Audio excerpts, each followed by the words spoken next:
Pleasant Monday evening greetings, one and all. Denise Osorio here, homegrown and happy to bring you PTV News Now. Starting off our stories this evening. Earlier today, the Crime Investigation Detection Group, or CIDG, of the PNP released its report on criminal activities and personalities it put a stop for the month of March this year. Late afternoon today, the National Capital Region Police Office, or NCRPO, issued its official tally on the particulars of narcotics or illegal drugs confiscated and the arrests of personalities distributing them in the megacity over a 3-month and change period. In its report, the NCRPO declared some 146 million pesos in illegal drugs had been seized beginning New Year's Day till Friday last week, April 4. Likewise, the NCRPO arrested close to 3,700 suspected pushers, suppliers, and distributors in nearly 2,400 operations. Total haul of the narcotics stash seized approximately 2,925.2 kilograms. The bulk of narcotics seized was methamphetamine or crystal meth, otherwise known as shabu, with 2,127 kilos yielded, followed by weed or marijuana with 797.7 kilograms seized. Cocaine confiscated amounted to a minuscule 17.3 grams, while high-grade pot, also known as kush, yielded 112.5 grams.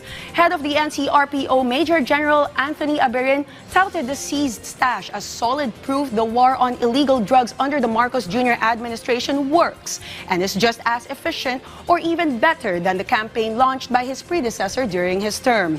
Best of all, the success earned by this administration's crusade against narcotics is without the gore and senseless killings that characterized the previous government's approach. Many of the 54 countries in the African continent count as among the poorest worldwide. But these countries have vast potential in untapped natural resources, and China has its sights fixed on them as it ramps up its presence and influence there. VOA's Esther Gutui-Iwart dwells on China's strategies in expanding its trade influence in the continent. Well, China is a trading nation. Trade is in China's DNA. And so,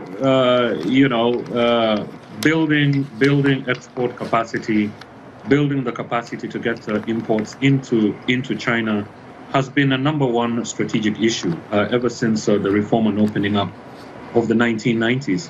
And so what the Chinese government has done is, they had this go-out strategy under President Jiang Zemin that provided massive state subsidies for state-owned firms, shippers and shipping fleets to go out and capture new markets, especially in the developing world.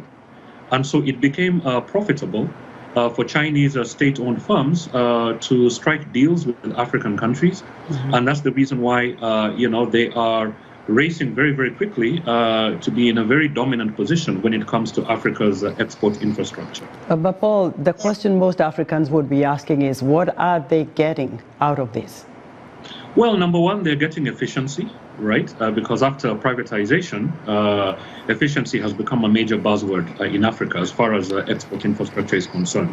So that's the first thing they're getting. The second thing they're getting is finance, because you see the Chinese involvement in the African port space is in terms of building, it's in terms of renovating, it's in terms of finance, that is loan finance, and it's also in terms of operations. So it's the entire port development chain.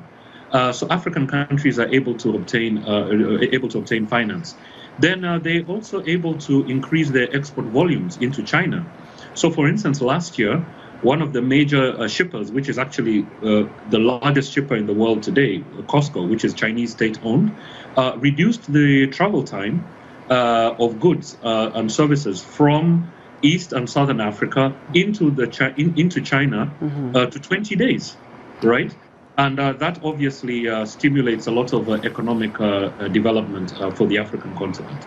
Well, Paul, some people would be a little bit concerned here from the continent, asking what are these naval activities really? What are they here for? Do you think there could be an element of some sort of spying on these ports or these countries that they are, spread around?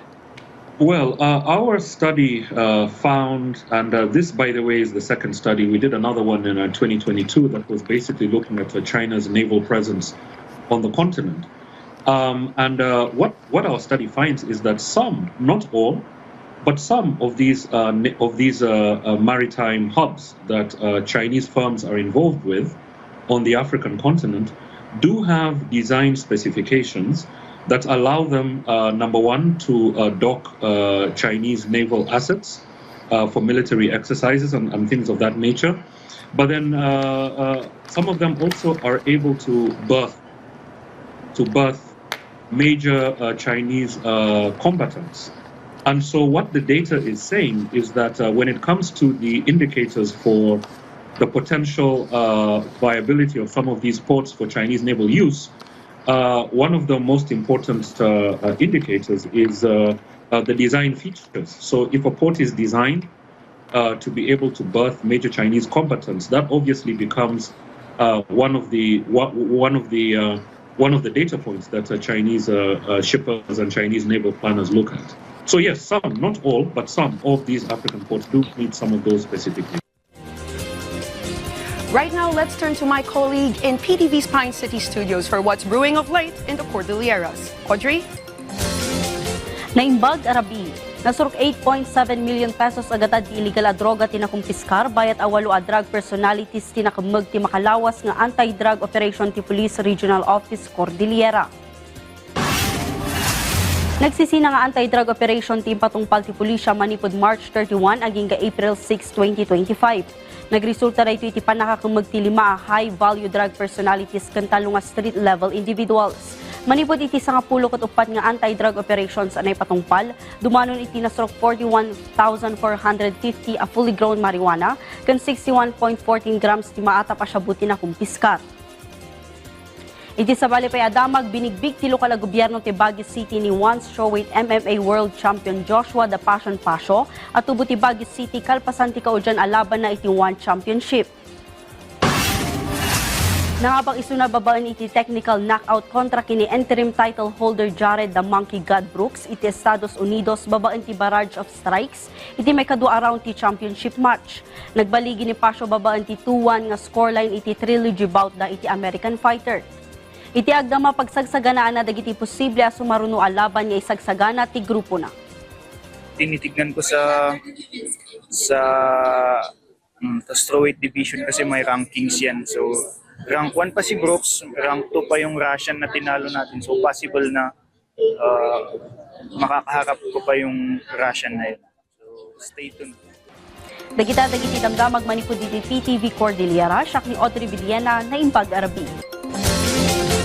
Many thanks, Audrey. And with that, we call curtains on tonight's show. Join us on you tomorrow for another twin bill of breaking stories in the afternoon and evening right here.